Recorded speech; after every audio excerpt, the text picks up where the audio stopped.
The Me&Him podcast. Well, it is kind of unbelievable, but we finally made it here to the end of season 2.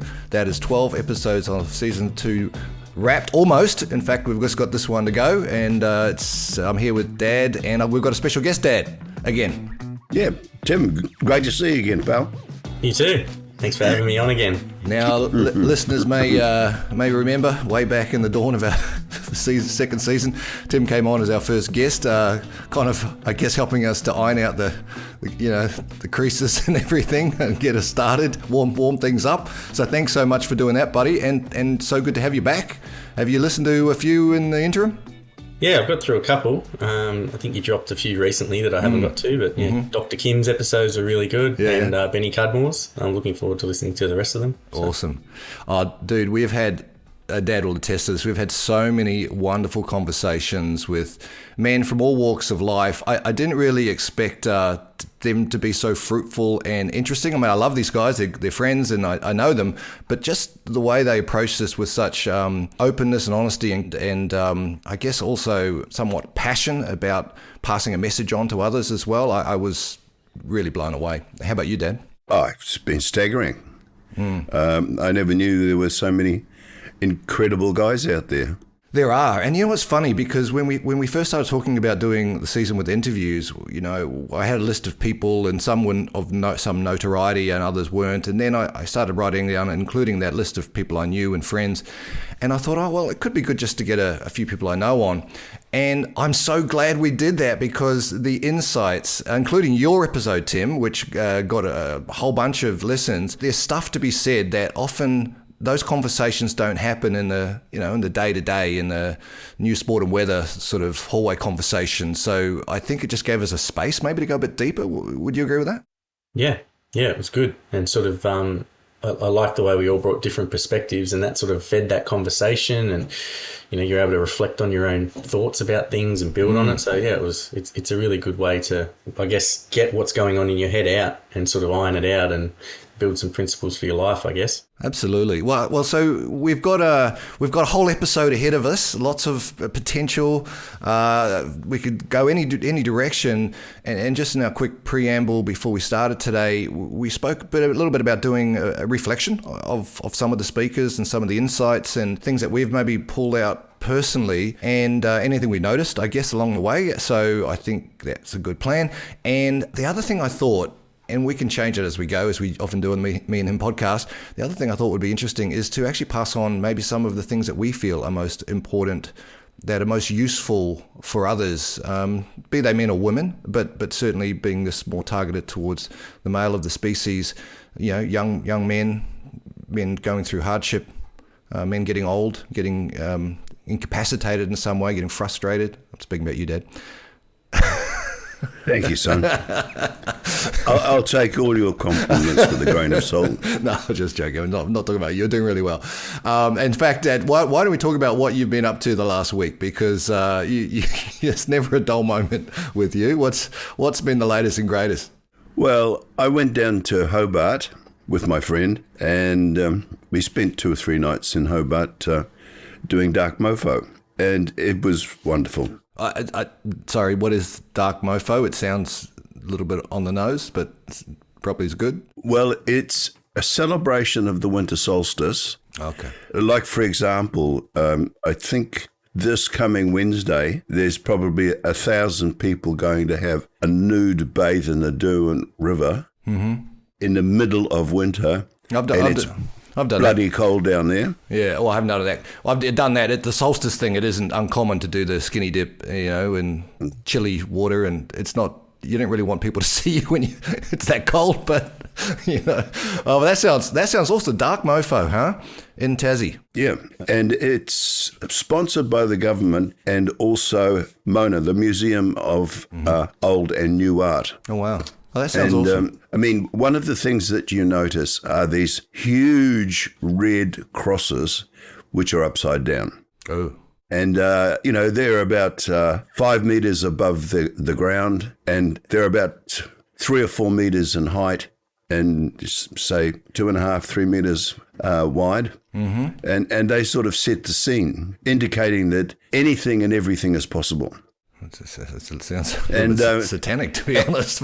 As you already know, I had a coffin ride. Oh, yeah, that's right. Yes, yeah, Dad sent us a picture. When I found out about that, I just had to do a try before I buy, you see.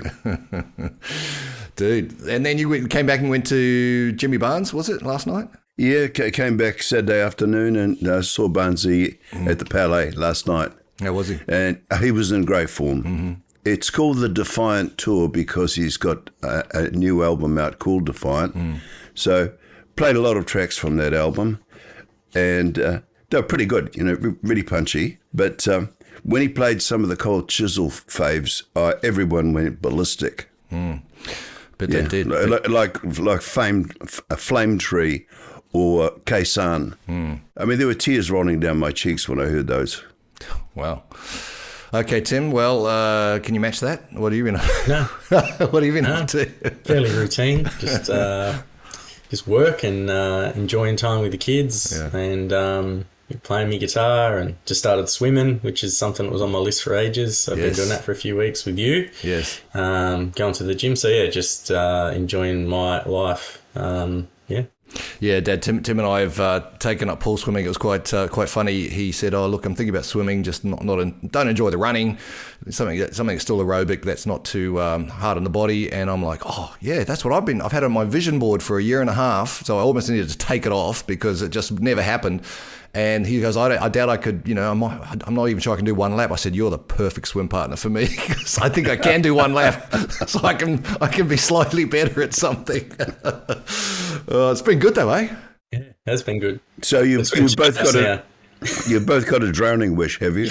Yeah. Yes. Well, no, we're trying to swim so we don't drown if the case comes to it. Well, that's cool, bud. So just family, work, fitness, and all the usual priorities. And obviously you and I have been building, or at least participating in this men's table, which I listened back to a few of our early episodes with Dad, a few of the ones I did with Dad, and we spoke. That was when we just started speaking about the men's table. So this end of season 2, we've talked to me or talked to the listeners about this table, and how's it going? So just it's a Australia-wide sort of charity, I guess, that's focused on setting up local men's tables where a group of men, and it's the same group of men every month, catch up and just giving a space for people to, just share what's going on inside without judgment, without being fixed. And just trying to, develop some connections. It's one of the themes, I guess, of the episodes that, in the discussions you've had with people, that lack of connection. So it's just trying to solve that. So there was no table in Port Macquarie, and you and I were keen to do something, and that was a good fit. And it's going well. Since November, it's been going. So, So I think we got a 7 or so from memory, and we got another guy doing what they call an entree on Wednesday, just who's been affected by the floods up here, and he's looking for a group to join. And I think what he said to me, Tim, was just something to distract him too from some of the hardship that he's faced with having to really more or less demolish his house and stuff. So these are times where you need community, you need people to speak to, particularly if you don't have a strong social network or circle. So I'm hopeful that he'll get something out of that table too. So thank you very much, sir, for suggesting that, because you were the one who actually tabled the table back in the day. Yeah, no, it's good. It feels good to get that going, so and help people. So.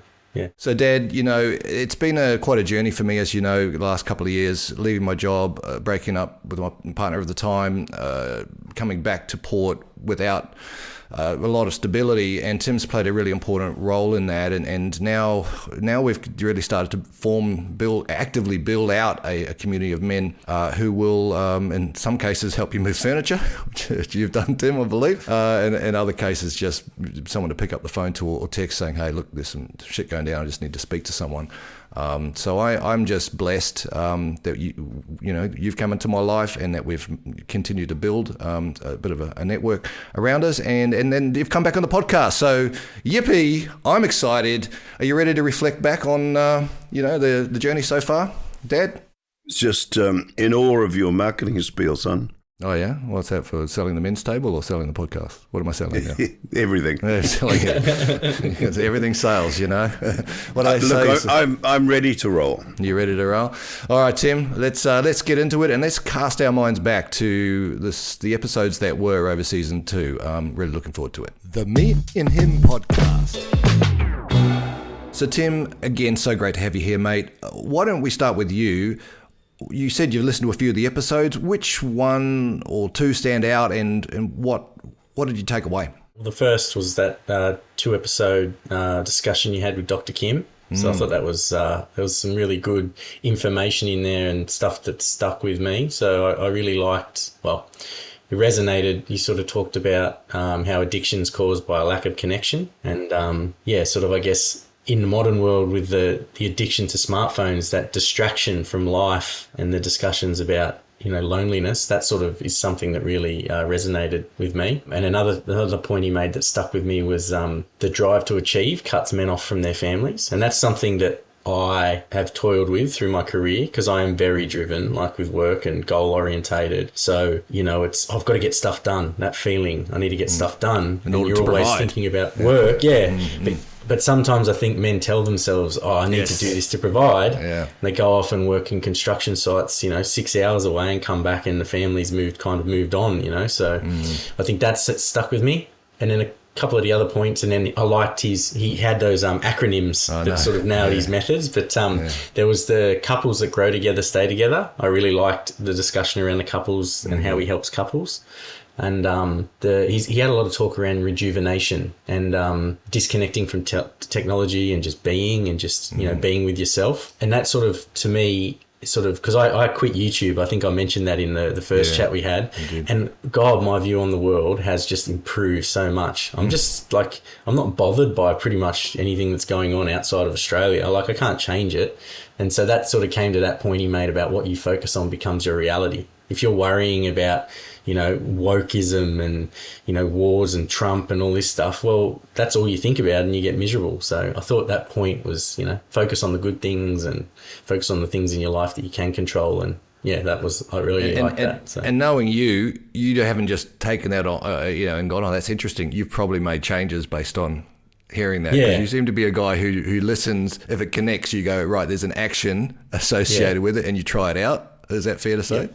Yeah, and often those few points I mentioned, they're rehashes of things I've read in 3 or 4 different books over the years. So it's nice to hear it in another way, and it sort of connects and just reinforces those things you're learning from others. So I really enjoyed that. And then something that I love, the open palm method that he had. It was the pinky promise. When you're talking to people and trying to get through a problem, it was I think the pinky promise, the intention to communicate for the best outcome. The ring finger was about gratitude and the commitment with that person.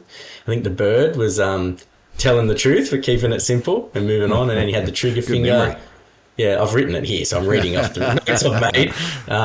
And then it was the trigger finger was the I statements about the things that trigger you and are upsetting you. And then it was all right, this is what we can do to fix this problem, the thumbs up. So I really like that because that's something, just a simple, you got your fingers there, so it's kind of easy to remember once you've sort of been over it. So I really like that about, Kim. So he's a natural teacher, and he obviously has refined these things and thought through them deeply as he's been practicing and doing healing retreats for people. And you're right, to give someone something that there's always on hand, literally, is really useful. And he also had the best analogy there with breathing and rest, eating breathing, and all the basic, sleeping and thinking, thinking, yes. And he's right. And we talked about vitality, I think, as well.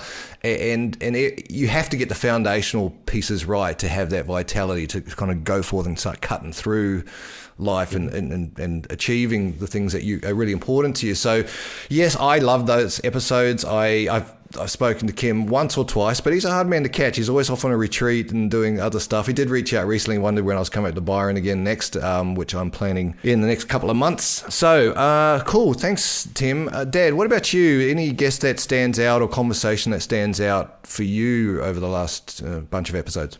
There have been some wonderful men. Actually, sorry, they've all been wonderful. But what sticks in my mind is Mark. Mm-hmm. He was born with spina bifida, and the doctors said, well, sorry to his parents. He's going to be like this for the rest of his life, probably in a wheelchair. And he had such a loving dad. His dad said to him, son, you can overcome this. I'll teach you how to do it. And his loving dad came from his loving grandfather. They were both the same. And to the doctor's disbelief, he got out of the wheelchair and he started surfing. Yep, that's right. And he had a great life. And his dad was always there to help him. And then one day when he was surfing, he got tossed off his board, and unfortunately the board came back at him and broke some vertebrae in his spinal column. So he ended up in a wheelchair again. He's still partly wheelchair bound, but again, his dad was there and his grandfather was there, and they were saying, we'll get you through this. And he started surfing again. I couldn't believe it. It's a power of love and those incredibly important, loving male relationships, which you don't see very often in life. Yeah, his dad is an absolute champion and has been in his corner. He's actually been told he couldn't walk again 3 times in his life. He had a serious car accident, broke most of the bones in his body, or it was a drunk driver hit him actually, and he was told he'd never walk again, and his dad was there. And just to slightly correct you on that one, Dad, this most recent accident a couple of years ago where he broke the vertebrae, he's still in a wheelchair and undergoing rehabilitation, getting motion back. His dream is to see his dad, have his dad watch him get up on a board. He said even the smallest wave for 1 second, just be while his dad's still around. So, and his positivity, his general sort of approach to life has been, it's inspirational. And last time I went and saw Mark, he said, "Oh yeah, I'm planning to go skydiving." I'm like, "What? You can't. What do you mean you're skydiving?" He goes, "Yeah, apparently they do like half a dozen a week down this place of people who have had who are in wheelchairs." I'm like, "Wow." Okay, and then he had to explain to me how they land it. They have to kind of have to push the chute up so their legs fly out, and then they land them kind of backwards to lay their legs. And I'm like, man, that is so cool. But the fact is, he's even going to go. He's going to take one of his carers down with him as well, I think. So, yeah, look, incredible dude, and he's a guy I'll catch up with again when I'm in Sydney. I love that man. For me, I've loved every conversation, starting with you, Tim, and going through, a whole host of people around me. I mean, the last one that we did with John, I thought was incredible, talking about mental self-defense and just the wherewithal and how martial arts plays a role in building that capability to allow you to have the confidence to talk your way out of potentially dicey situations, and what that discipline does to the rest of your life as well, in terms of showing up as someone who is self-assured and investing in themselves and confident. So that's actually due out shortly. I haven't released it yet, but I listened to it yesterday. It was amazing. But the one I actually wanted to touch on just now was with Benny Cudmore. I could not believe, and Dad, you were I think traveling or in maybe hospital, I can't remember. There was something that happened, you couldn't attend that one. So it was such a shame, because Ben had openly admitted that he was smoking an 8-ball of meth a day at one point, and his wife didn't know. And he ended up bankrupt. He ended up losing his car. His car got repossessed. His wife moved out with the kids, and he was literally at rock bottom, and he knew he'd put himself there, and he reached a point where he had nowhere else to go except to start making some changes. And I remember he said this line. He goes, "Never let anyone take away your rock bottom." And that just, I just sat back in my chair and went, "Oh wow!" Because people want to save you from that, right? But or at least maybe help you avoid it, which is fair, and we should. But he felt he needed to get there to pivot, to rebuild himself from scratch. And oh my gosh, this man is now working with NDIS, the National Disability System and everything. He's got a space for where men come together doing men's circles. He does ice baths, runs in the morning. He's inspiring dozens, if not hundreds, if not thousands of men, leading by example. He does breath work. He's very big on the physical energy release for men. And so he's taken, as you said at the very beginning, Dad, he's taken that adversity, taken those absolute, really everything was completely broken in his life. I see him with his kids on Facebook now. I see him with his wife. He's got a great business. He's putting into the community. And it just goes to show you if you've got addictions or you've slipped or you've made mistakes and things haven't worked out, it's not too late. You can be a completely different person in a year, 2 years, 3 years. It is possible. Not only a different person, you might even be a better person because of the trials that you've overcome, because now you can relate and you can speak compassionately from that place of rawness. And he speaks very, right from the heart. So that really struck me, and a lot of respect for that man. And in fact, he was so honest. It was a bit confronting to me because I'm usually pretty honest, but there's some things I don't talk about. He just went, whoosh, whoosh, here it all is. Anyways, so that was mine. Any thoughts on that, or other speakers you want to chat about? This is triggered by your use of the word and his use of the word rock bottom. People react to the distress in other people in strange and sometimes very predictable ways. I've had friends who were dead set on committing suicide. One actually did. And everybody says, you're crazy, you've got so much to live for, and so forth. And I suddenly realized it was the wrong conversation. So I sat down with my friend and I said, okay, tell me about it. How are you going to do it? And all of a sudden, I could see him totally relax because everybody's been pushing against what the driver inside him. Nobody's been listening to what's inside him. And all of a sudden, it was me saying, well, yeah, okay, you're determined. Fine, I accept that. Let's talk about it. And we had a great time. I know that may sound strange, but I mean, no. He was visibly improved. He wasn't distressed. He had an opportunity to start looking at the space he'd been driven into by circumstances because somebody was prepared to listen to him as opposed to reject him. I know that this has come up on our last conversation, and I do remember you saying something along the lines of asking the question, are you thinking about, doing something? You just got to ask directly.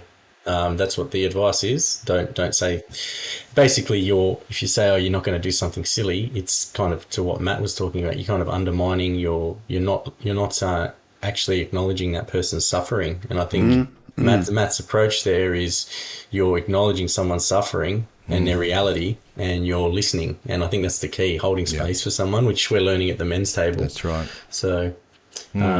Yes, it's very important. And Tim, I didn't mean to usurp any of your input here too on Ben, because I know you listened to that episode as well. Is there anything you wanted to? What impression were you left with? Well, I think there's probably two themes from basically you talked about Mark and then Ben. So you got two stories of men overcoming adversity, and one's physical adversity and that and overcoming that through love, and then Benny obviously had some issues, emotional issues, and then there was a self-imposed or self-inflicted wound with the drug use, and again overcoming it. So I think that the positives of those is those examples for people who are going through those, and there's always a positive. I know sometimes people don't want to be told that when they're hitting their problem, but I think they're good examples. They're inspiring examples of people using that pain and finding meaning in the suffering to then help others, or help themselves, whatever that is. But I thought that's really good with those. And and that same principle, you won't have heard this yet, was with our interview with John Dad. Remember, he was talking about his mother left when she just had newborns, twins. He was 18 months old, and the father was homeless, and they were brought up in a station wagon for 6 months with newborns. And he was, John was too young to remember it, he was told. But his father used to park the car at the back of the bakery where he worked and go out every 10, 15 minutes to change diapers and get a bottle. And you just realize that the difficulty, and then his dad became an alcoholic.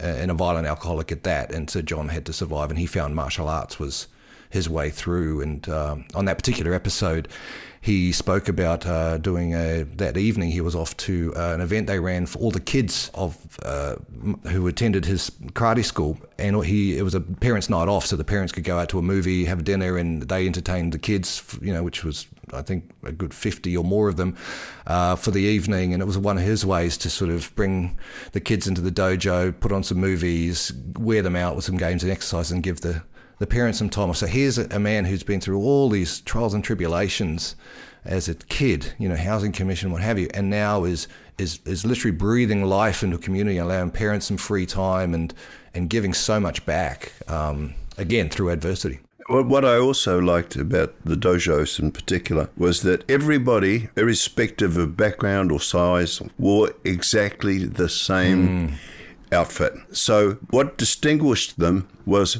how they related to the other person, because there were no external things about, he's got smarter watch than I have or whatever. And it fostered a sense of equality almost unconsciously that worked. And they became a group with a shared focus as opposed to a whole lot of strangers competing against each other. Well, one thing you said, Tim, was, I never go up to one of my students and say, what suburb do you guys live in? What car does your dad drive? It's an equal, everyone is egalitarian. Everyone is on the same page, and you'll judge by your effort, your character, and your commitment. Which I thought was... What a great community. What a great way to build community, isn't it? Right. And he said he's never lost any of those kids to being wayward teenagers into the nightclub or drug scene. They've all had that foundation instilled, at least as far as he knows. And then, Tim, you'd be interested to know that we interviewed Dave Robinson, our regional coordinator from the men's table. And Dave was, again, very open, very honest about his journey to where he is today, which is supporting a national, certainly on a regional level, a national men's group. So, Dad, what were your thoughts of Dave and his background, and I guess what he's dedicated himself to? I can't give you any specific details, son, because my memory has lapses. But I know I thoroughly enjoyed it, and I admired the man. And Tim, you've met obviously him and spent some time. What you may not have listened to the episode yet, but what's your impression of Dave? The kind of man he is. What does he leave you with? He came to our men's table last month, and he's a special man. He really, we got a lot out of it. Learning how to listen better, learning how to hold space, the examples. By just being himself and the example he gave, just asking really great questions to help people uncover their own issues and get to maybe some resolution that they've guided themselves to. I thought, that was very special, and just hearing his story and what he's been through to still want to give to others and still get up every day and have that as a mission. He's a great man. Yeah, definitely driven by purpose here, as a lot of the people we've been speaking to are. And it would be remiss of me not to mention also my good friend and former employer, Marcello Colosimo. He had an episode with us talking about raising boys. Well, we talked a bit about business and what have you, but also about raising kids and some of his philosophies and rituals around just making sure there's always a Sunday meal together. No matter how old the kids were getting, and they all wanted to, sit in their rooms or go out and see their friends. And so, no, on Sunday, as a family, we sit around, and we don't just sit around with our devices. We talk, and we actually have a certain questions we ask each other. And there was even, from memory, Dad, an award they give it, the Colosimo Cup, I think it was, for the best performance over the month or something like that. He really kind of to some degree gamified bringing up kids, but there's something about the rituals and those memories that they set such a deep foundation for people. Like, again, I don't know if you remember it all, Dad, but that was the sort of gist of the conversation. It certainly is something that's left impression with me. And I've met his kids. They're beautiful kids, very intelligent and very empathetic. There's something magical about sitting around the table together as a family. Some of our earliest memories are of that. sitting with mum and dad and or, brothers and sisters. And if that can be maintained as he's done, it's a binding force. Yeah, that's right. And I think you asked Dad, so you're creating a nepotism empire, you're going to bring all the kids to the business. And I remember him saying, no, I'm trying to keep them out of the business, or at least going out there to learn the lessons they need to learn to add value to the business when they come back. Yes, because that's very, very important. Because they've got quite an empire, a hotel empire growing there, and obviously the kids work part-time doing various things in the business, and he's just making sure that if they do come back, that they're not only have seen that the grass isn't necessarily greener on the other side, but also bring in skills from other industries that can propel that business further. And they lose that sense of privilege by working with other people. That's right. In a non-connected business activity, and learning how to develop themselves and how to cooperate and how to understand. It helps them mature. So, as he said, when they do come back into the business, they understand how business works, not my dad's empire. Yeah, I know the owner. and Tim, look, I know Dad and I are sort of waxing lyrical about some of these people we've spoken to. You haven't heard them all yet. But look, I will tell you something, and I would like your input on this. We also had one of my sons, Cormac, on, which was really special. You can imagine when your girls are old enough to sort of get on a podcast and give you their 2 cents on life. It's pretty cool. And Dad and I and Cormac had a really fun conversation until his phone died, because being a teenager, he couldn't. His phone's either old or he hadn't charged it or something. Anyway, he hadn't quite pre-planned that. No, but Dad. And I'll throw this to Tim, but Dad, you remember he went off on a bit of a spiel around Instagram and porn and social media and how badly it's impacting kids his age. Well, that was really educational, son. Sorry to cut across you, because how old's Cormac? About he's 20? 18 at the moment, 19. He's 18.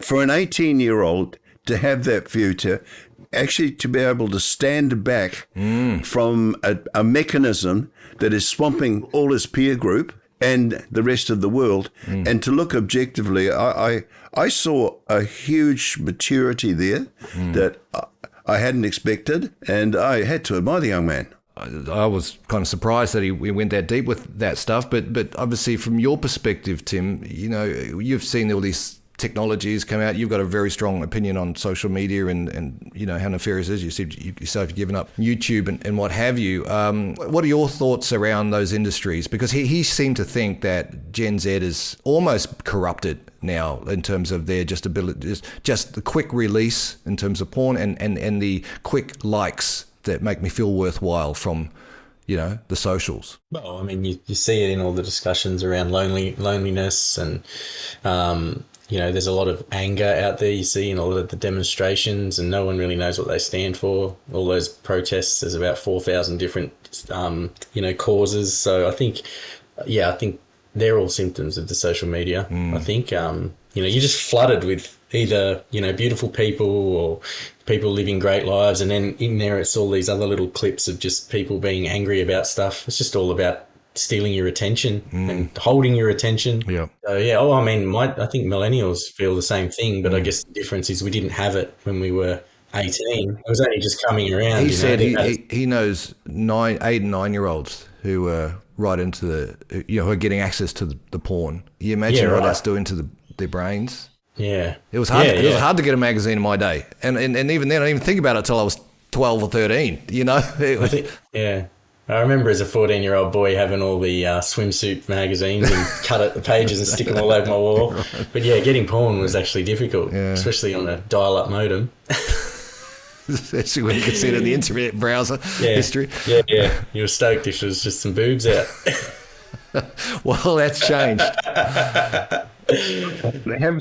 Have we got enough time for a quick little story about our family? If it's a story about me and my sister reading the magazines, you've told it before, but you're more than welcome to mention that to Tim. I don't think I've spoken about it at our series of discussions with these wonderful men. No. as a bachelor, I had a collection of Penthouse magazines and Playboys and so forth. And of course, like everybody else, I lied and I said I read the articles. They were underneath a record collection in my lounge. And one day, it was my weekend to look after my 3 children. And you know what kids are like, they're naturally curious. And you guys wouldn't have been much older than 8 or 9 or something like that. And I found one of them, actually 2 of them, looking at a Playboy. And I realized that they'd turned to the centerfold by accident. And then I stopped to think. That's where I went wrong. They hadn't reached puberty, so they had no idea. They were laughing at what they saw. Mm-hmm. So they ended up, the 3 of them sitting in my bed with a couple of magazines, and those days it was all soft stuff as well. It wasn't anything like today. Yeah, soft porn. Anyhow, I was doing something down in the kitchen. I knew that the 3 children were happy and they weren't getting up to any mischief. And my ex-wife came and said, "Oh, it's really quiet in here, Matt. Where are the children?" I said, without thinking, I said to the bedroom. So she goes in and she sees them leaving through penthouses and Playboys. And she comes out and she started to rip the shit out of me. And I said, "Diana, stop. So, you know they're too young to understand." "Well, yes." So the more fuss you make of it, the more you're going to imprint on them that this is a terribly bad or something that you should hide from your parents. I said, "They're happy. They don't understand. Just leave them to it." Yeah, that's why. And it worked. That's why we turned out so well adjusted. Of course. Single event. But it's how you react to the given circumstance that can really affect your children. Sorry, Tim? No, that's, because you choose your reaction, right? So you flip your top and they're like, "Well, what did we do something wrong?" And they didn't actually do anything wrong. You did something wrong by leaving them out. I forgot. And you know what's just capping off on the conversation with Cormac, he talked about we talked about addictions before. He's talking about the addiction to porn and also just obviously masturbating and then but daily or multiple times a day. And he said, you know, the amount of energy that he sees his friends throwing out, and he's a big believer. He said, it's the one thing that he tries to control. Like he says, the hardest thing. He goes, I really try, and I brought up the term. The hardest thing, yes, no pun intended. But I brought up the point of seminal retention, which I've heard people talking about on reels and what have you, which is sort of keeping your energy and what have you, not just squandering at the drop of a hat. And because he's so into gym, he's so into fitness and what have you, and he's also into sort of progressing his life and his career, he sees this as part of the discipline, right? But I think it's almost a reaction to the ubiquitousness of porn and sexuality. He's almost choosing another track to say, I don't think this is the best way for me. So that's, I think, why he was so passionate about it. Yeah, it's like intention. He's being intentional about what he does instead of just reacting or just giving into your base human urges. Yes, that's what it is. It's like delayed gratification, maybe a little like something like that. It was just surprising to hear it from a young man who I would have thought would have been going crazy. It's an inspiring example, right? Of people choosing how they react to stimulus in the world and how they're going to show up. What a great conversation that was. I'm going to listen to that one. Yeah, you'll love it. Yeah, really interesting. I was stunned by his maturity and the fact that he could step outside himself at that age and view the negative aspects of it all and correlate that with what's happening with technology providing insane amounts of access to things that you should be hidden from, or also have hidden from you. I think he's probably a bit of a movement. I would suggest there are probably thousands, if not hundreds of thousands of kids his age who are like many of them aren't drinking now. They've seen, they don't see the point. They know it's toxic. It doesn't taste that great when they get started. They don't feel the need to follow their parents who are swilling wine every night. And I'm not just talking about dad here. I'm talking about me too. So there seems to be a bit more of a heightened self-awareness, which maybe because of the access to information, you can actually make different decisions. I don't know.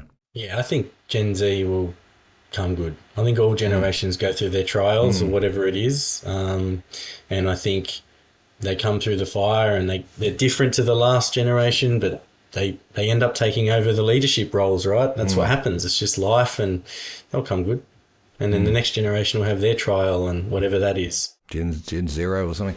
Well, there is one other speaker that I've saved till last that I wanted to quickly reflect on before we move on, and that is Mike Stanley Jones. So Mike is a friend that I got to know during when our kids were younger, down in Avalon doing the nippers, surf lifesaving, and Mike was just very happy-go-lucky guy, very friendly, very open, just very easy to get along with, and likes to drink, likes to dance, and very active, very fit. And he, different to some of our other guests, Dad, his story was one of his father being around all the time, taking him on adventures, going running. Oh yes, the adventures. Yes. Yeah, and he was, he was so, and his brothers were so intertwined with their dad's influence that it's carried on through him being a father now. And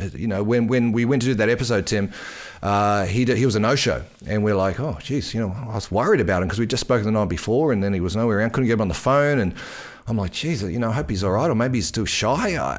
But I'm thinking, no, he's not a shy guy. Like, it's weird. Anyway, turns out, get a call an hour or two later, he's like, oh man, I'm so sorry. The swell is so amazing right now. I took my boy down and we're just surfing out the back, at Long Reef, and he goes, I just lost track of time. And what did you say, Dad? When you heard that? I've forgotten now, son, but I was impressed. Yeah, he said, well, that's something like. He said, I knew there would be a very good reason, and you've just given us the best reason, because this is a father-son podcast, and what better thing is there to do than be out with your son and experiencing these moments, we can wait sort of thing. Yes. Yeah, so Mike is such a positive powerhouse of energy. He's so enthusiastic. He's so fun-loving, and I'm sure he's had adversity in his life, but he's probably one of from all the speakers, guests we've had on, I guess including yourself, Tim, to a degree as well, is not really coming from a place of adversity in terms of major trauma, but has able to serve others based on really strong male role models, people who were investing time and energy into him. And he just left a big smile on my face at the end of that episode. What impressed me about Mike was that his father had an outdoor orientation, and so he shared the outdoors with his children, and they got to connect with nature rather than a closed circle like playing in the streets or whatever the case may be. And they then shared that exact example with their own children, took them out into nature, to experience, to connect with it, to learn from it. Yeah. Yeah, he's just a really positive example. He's a guy I'd love you to meet, mate. Hopefully when he comes up next, Tim, we'll organise a catch up and what have you. He'll be around for many years in my life, many years to come, no doubt. Well, look, there's a bit of a summary of, guys, I guess for people listening, if you haven't listened to some of the other episodes, if anything sparked your interest, just go back and look for the name of the speaker and click on that episode and have a listen, see what you think. For anyone who's interested in delving a little bit further into the background of Dad and I and the story that we shared in season 1, we've got 12 episodes there that track the life of Dad's granddad, my great-grandfather, coming over and bringing the family over, and then the lineage right through to my grandfather passing.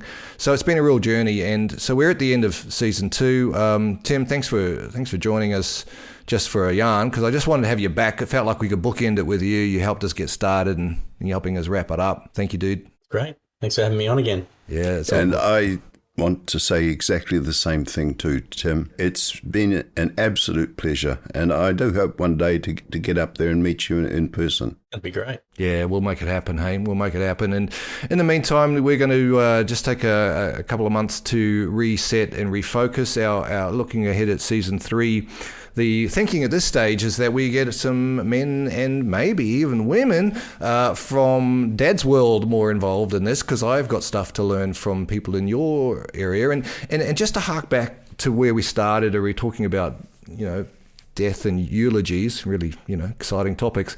I've always thought, Dad, when the time does come and we're at the party that you're putting on, or the wake, or whatever we want to call it, I am going to meet so many people, wild and wacky, wonderful people from the age of 20 to 90 that all know you in some deep and meaningful way, and I will have to be learning about how they know you and what the stories they want to tell. I can imagine it's going to be quite an eclectic and large mix of people around, so which is a testament, I think, to some degree, to the connections you've made.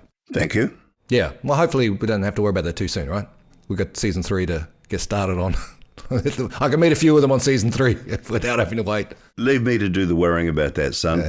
You just enjoy yourself. Yeah, I am too. Tim, sir, I'm going to see you at the pool shortly, right? What are you going for a K this time? I'll try. Yeah, come on, we can do it. So we're going to go and connect and get fit, do all those things that a sunny Sunday calls for, even though it's winter. Pool's warm, so that's something. And Dad, you take care. You enjoy your Sunday. And time to put your feet up a little bit, I think. Time to get a lot of work done, because I've got many appointments ahead of me. Yeah, never stops. I thought you retired. They're a different category, son. They're mostly medical and health. Oh yeah, fair enough. Okay, so that's the standard workload of a retiree is stay alive. All right. Well, have a good look. Oh God. And my leg looks the same. Oh, bandaged up. Yeah. All right. Well, you're doing great. You've come back from your Tassie adventures, coffin lying, Jimmy Barnes. You've rocked up to a podcast. I mean, 81. Power to you. I'm hopeful I can still be charging ahead like you when I'm your age. Me too. All right, gents. Been awesome. Thank you. Love to see you again, Tim. Thanks, guys. The Me and Him podcast.